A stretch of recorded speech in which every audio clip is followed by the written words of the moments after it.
Welcome to remedy classes. Remedy classes पर आपका बहुत बहुत स्वागत है।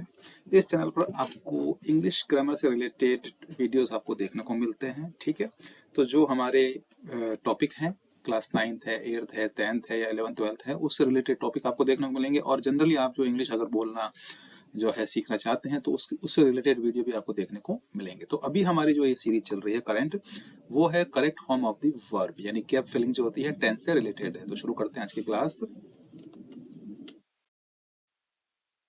तो correct form of the verb, ठीक है। तो इसमें क्या होता है कि आपको एग्जाम में एक सेंटेंस गिवन होता है, उसमें जो एक स्पेस दिया हुआ होगा, ब्रैकेट में एक वर्ब दी होगी, तो आपको उस सेंटेंस को पढ़ करके और वर्ब की सही फॉर्म, हेल्पिंग वर्ब और मेन वर्ब की सही फॉर्म को फिल करना होता है। ठीक है, तो आज हम जो टेस्ट ले रहे हैं वो है पास्ट इंडेफिनिट टेंस। ठीक है, प्रेजेंट के जो 4 टेंस हैं वो ऑलरेडी उसके वीडियो चैनल पर अपलोडेड हैं, आप जाकर के उनको देख सकते हैं। ठीक है, तो शुरू करते हैं।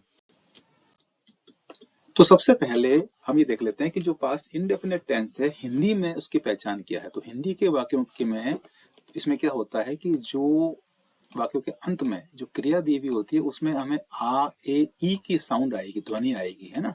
जैसे गया, गए, बैठा, बैठे, सोया, सोई, सोए। तो ये आ ए ई की ध्वनि आ रही है, इसका मतलब ये सिंपल पास्ट है या पास्ट इंडेफिनिट है। ठीक है, तो अब हमें जो मुख्य क्रिया है, जो मेन वर्ब है, उसकी हमें सेकंड फॉर्म काम में लेनी होगी। ठीक है, वर्ब की 3 फॉर्म हो गई, फर्स्ट फॉर्म, सेकंड फॉर्म और थर्ड फॉर्म। तो इसमें आप सेकंड फॉर्म काम में लेंगे। ये एकमात्र टेंस है जिसमें हम सेकंड फॉर्म काम में लेते हैं। ठीक है, हेल्पिंग वर्ब यानी सहायक क्रिया इसमें डिड है, एक ही सहायक क्रिया है जो कि एक वचन और बहुवचन दोनों सब्जेक्ट्स के लिए, कर्ताओं के लिए काम आने वाली है। ठीक है, वैसे पास्ट इंडेफिनिट का एक कंप्लीट वीडियो चैनल पर अवेलेबल है, उसमें पूरा पास्ट इंडेफिनिट टेंस किस तरह से ट्रांसलेट करते हैं वो पूरा समझाया गया है। ठीक है,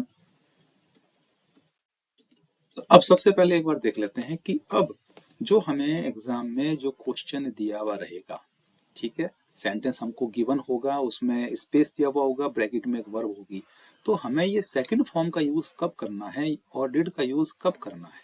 ठीक है, उसका हमें जो है पहचान ढूंढनी पड़ेगी, आइडेंटिफिकेशन। उस सेंटेंस में कुछ ऐसे शब्द होंगे, वर्ड्स होंगे, वो आपको ढूंढने होंगे। ठीक है ना, वो वर्ड कौन से, देखिए, जैसे अगो यानी पहले, लॉन्ग एगो यानी बहुत पहले, लॉन्ग लॉन्ग एगो बहुत बहुत पहले, वंस यानी एक बार, वंस अपॉन इसका मतलब भी एक बार, वंस अपॉन ए टाइम यानी एक समय, यस्टरडे यानी बीता हुआ कल।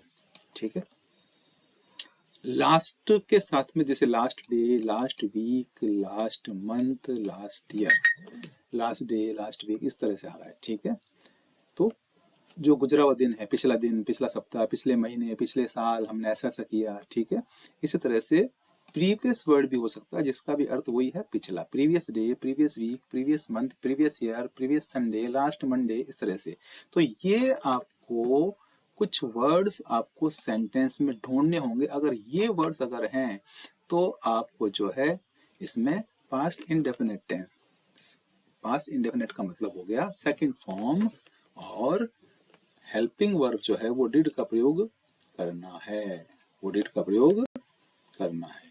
ठीक है, इस बात का हमें ध्यान रखना है। ठीक है ना, अब हम देखते हैं कि पहले तो हम देख लेते हैं थोड़ा कि हिंदी के सेंटेंस को किस तरह से हम इंग्लिश में ट्रांसलेट कर पाएंगे। जैसे वह बाजार गया, तो आप देख रहे हैं यहाँ पर गया, आ की साउंड आ रही है। ठीक है, यानी आपको सेकंड फॉर्म का यूज करना है। He went to market, he went to market. ठीक है, गो की सेकंड फॉर्म वेंट हो गई, ही वेंट टू मार्केट। वह बाजार नहीं गया। अब यहाँ पर क्या होता है कि जब ये नेगेटिव सेंटेंस आ गया तो हमें हेल्पिंग वर्ब डिड का यूज करना होगा। ठीक है, इस टेंस में आपको ध्यान रखना है, डिड का यूज केवल नेगेटिव सेंटेंस या फिर इंट्रोगेटिव यानी प्रश्नवाचक वाक्यों में ही करना है। और जब डिड का यूज करते हैं तो वर्ब की फर्स्ट फॉर्म आएगी। जैसे यहाँ पर अभी हमने वेंट सेकंड फॉर्म का यूज किया, लेकिन जैसे ही डिड का प्रयोग हमने किया, आपको गो का यूज करना पड़ेगा, यानी कि वर्ब की फर्स्ट फॉर्म का यूज करना पड़ेगा।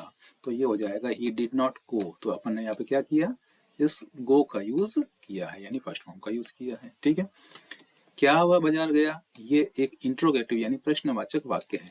ठीक है, तो सेंटेंस में हेल्पिंग वर्ब को आगे लिखना है, डिड को हमने आगे लिख दिया, did he go to market. अब डिड आ गया है तो वर्ब की फर्स्ट फॉर्म ही आएगी।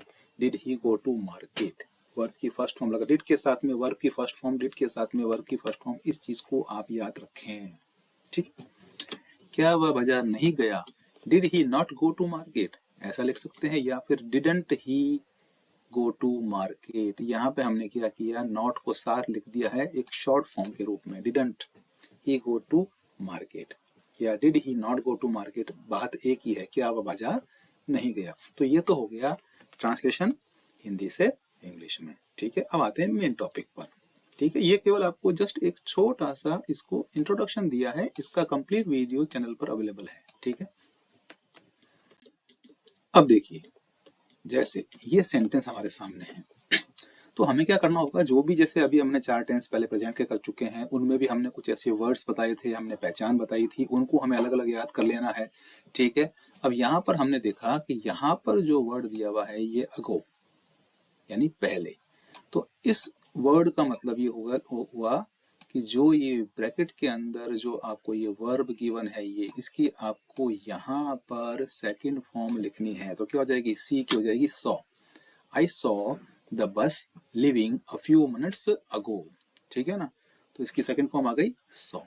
इसी तरह से सेकंड सेंटेंस में हमने देखा यहाँ पर आपको पहचान दे रखी है लास्ट नाइट, ये लास्ट वर्ड आ गया, या प्रीवियस नाइट भी हो सकता था, लास्ट नाइट है। ठीक है, तो अब जो ब्रैकेट में वर्ब दी है फ्रीज यानी जमना, इसकी सेकंड फॉर्म आ जाएगी फ्रोज, क्या जाएगी, फ्रोज। ठीक है, अच्छा यहाँ पर देखें तो यहाँ पर हमें ऐसा कोई वर्ड तो नहीं है, लेकिन यहाँ पे लिखा हुआ है इन 1947। ठीक है, तो यानी कि ये तो साल चला गया, यानी अभी वर्तमान से पहले के जो भी साल हैं, वर्ष हैं, वो अगर दिए हुए हैं तो भी यानी पास्ट की बात की जा रही है, भूतकाल की बात की जा रही है। तो 1947 आज कितने वर्ष हो गए, ठीक है ना, 77 साल हो गए उस बात को। ठीक है, तो गुजरा हुआ समय हो गया, तो वर्ब की फर्स्ट फॉर्म है गेट, हम यहाँ लिख देंगे गॉट। इंडिया गॉट फ्रीडम इन 1947, भारत ने 1947 में आजादी प्राप्त की थी। ठीक है, अब यहाँ पर एक वर्ड आपको दिख रहा है, ये यस्टरडे। ठीक है ना, बीता हुआ कल। अब यहाँ पर एक यहाँ वर्ब भरनी है, एक यहाँ भी आपको यहाँ पे गैप में पढ़नी है, तो दो वर्ब दे रखी है यहाँ पे। ठीक है, यस्टरडे आ गया तो दोनों की ही सेकंड फॉर्म आएगी, तो यस्टरडे लीव की सेकंड फॉर्म लेफ्ट होती है और गेट की सेकंड फॉर्म गॉट होती है। तो yesterday I left home at 7 AM। ठीक है, and got back at 1 PM, कि भाई कल मैं 7 बजे घर से निकला था और 1 बजे घर पे वापस आ गया। ठीक है, अब देखो यहाँ पर है वंस अपॉन ए टाइम। ठीक है, ज्यादातर जैसे आपको ये ऐसा वंस अपॉन ए टाइम वगैरह, ये आपको जब स्टोरी लिखते हैं ना, तब ये वर्ड अक्सर आपको मिलता है, इसी से हम शुरुआत करते हैं कि एक बार एक राजा था, शेर था, जो भी था। ठीक है, there a lion in the jungle, अब ये बी की सेकंड फॉर्म में आपको लिखनी है, वो क्या हो जाएगी, वॉज। बी की सेकंड फॉर्म क्या हो जाएगी, वॉज। लॉयन के लिए, लायन के लिए क्या आ गया, वॉज आ गया। ठीक है, अच्छा यहाँ पे है लास्ट ईयर। ठीक है, तो मीट है, हम क्या कर देंगे, met. I met him in London last year, मैं उससे लंदन में लास्ट ईयर मिला। ठीक है, बहुत इजी है, कोई दिक्कत नहीं, आपको केवल केवल वो वर्ड जो दिए हैं वो याद करने हैं। ठीक है ना, अब देखिए, मधु अ फ्लू लास्ट विंटर, ये लास्ट विंटर आ गया, हैव है, इसकी सेकंड फॉर्म क्या हो जाती है, हैड। ठीक है, have had had, last winter आ गया। ठीक है, यहाँ पे क्या है, लास्ट संडे, टू की सेकंड फॉर्म क्या हो जाती है, डिड। तो हमने यहाँ क्या फिल किया, did. We did a lot of shopping last Sunday, हमने पिछले संडे काफी शॉपिंग की थी। ठीक है ना, अच्छा यहाँ पर भी क्या देखा है, लास्ट नाइट, नॉट स्लीप लिखा हुआ है, नॉट का मतलब है कि अब आपको यहाँ डिड लगाना पड़ेगा, तो I did not sleep, I did not sleep. जब आपने डिड का यूज किया तो फर्स्ट फॉर्म स्लीप आएगी, अब आपको स्लेप्ट नहीं करना है। ठीक है, तो इस तरीके से आप जब ये सारे जो पहचान वाले शब्द हैं उनको याद कर लेंगे तो आसानी से आप ये इसमें फिल कर सकते हैं। ठीक है, आपको जो है इस वीडियो के डिस्क्रिप्शन में एक आपको टेस्ट का लिंक मिल जाएगा, आप जाइए उस पर उसको टेस्ट दीजिए। ठीक है ना, आप टेस्ट देंगे तो ये टेंस आपका क्लियर हो जाएगा। ठीक है, तो मिलते हैं नेक्स्ट वीडियो में। अगर आपको वीडियो पसंद आता है, आपको टॉपिक समझ में आ रहा है, चैनल को सब्सक्राइब जरूर कीजिए remedy classes by Naveen Saxena, और अपने फ्रेंड्स में शेयर भी कीजिए। Okay, till then good bye.